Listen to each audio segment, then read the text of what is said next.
বন্ধু বান্ধৱীসকল, মই আপোনালোকৰ আগত আকৌ নতুন ভিডিঅ' এটা লৈ আহিছোঁ। এয়া চাওক, মই লক্ষী পূজাৰ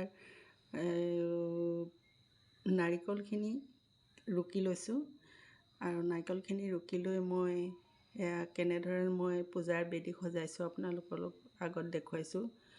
আপোনালোকক কেইদিনমানৰ আগতে এই ভিডিঅ'টো দিব লাগিছিল। গতিকে মই প্ৰথমে নাৰিকল চিৰাখিনি মই ধুই ল'লোঁ আৰু চেনি পৃথকে ৰাখি লগত ক্ষীৰ আৰু বগা মিঠাই সকলোখিনি নৈবেদ্য দি আমি লক্ষ্মী আইৰ চৰণত পূজা ভাগলৈ আগবাঢ়িছোঁ।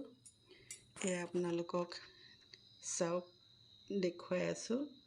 আৰু মই পাঞ্চালীখন পঢ়িম। অকণমান পাঞ্চালীৰ নিয়মকণ মাত্ৰ লেখ মাত্ৰহে মই আপোনালোকৰ আগত আগবঢ়াইছোঁ। জয় জয় কৃষ্ণ কৃপাময় দেৱ হৰি, মহা পাপী স্তৰে কস্মৰি, যাৰ লীলা বিভৱৰ নাহি পাৰ, যেন কৃপা পদে কৰোঁ কোটি নমস্কাৰ, গুৰুৰ চৰণে মন শিৰোগত কৰি, বিপ্ৰ বৈষ্ণৱৰ পদ হৃদয়ত ধৰি, ধ্যান আৰু বাল্মীকি প্ৰভৃতি ঋষিগণ,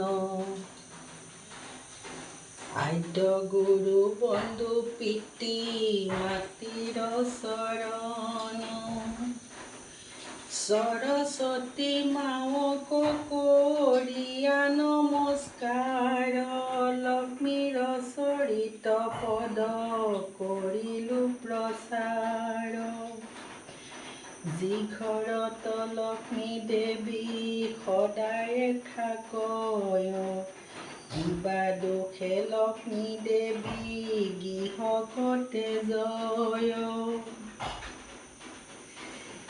ইসব কথা আৰু কহিবো ব্যাখ্যান, লক্ষ্মী হৰি সংবাদ শুনিও বাৰম্বাৰ। এয়া মই লক্ষী পূজাৰ নিয়মকণ এনেধৰণেই কৰিলোঁ। যিহেতু মই পাঞ্চালীখন পঢ়োঁতে অকণমান মোৰ চকুৰ প্ৰব্লেমৰ কাৰণে পঢ়াত অকণমান দিগদাৰী পাইছিলোঁ, যিহেতু ৰাতি আৰু ইফালে খুব বৰষুণো দি আছিল। সেয়েহে মই এনেকৈয়ে লক্ষী পূজা ভাগ আপোনালোকলৈ আগবঢ়ালোঁ। যদি ভাল পায় তেতিয়াহ'লে আপোনালোকে ছাবস্ক্ৰাইব কৰিবলৈ নাপাহৰিব। আৰু আপোনালোকে মোক লক্ষী পূজাৰ বিষয়ে আপোনালোকে কিবা সুধিবও পাৰে। যদি হয় কিবা প্ৰশ্ন সুধিবচোন বাৰু। ধন্যবাদ।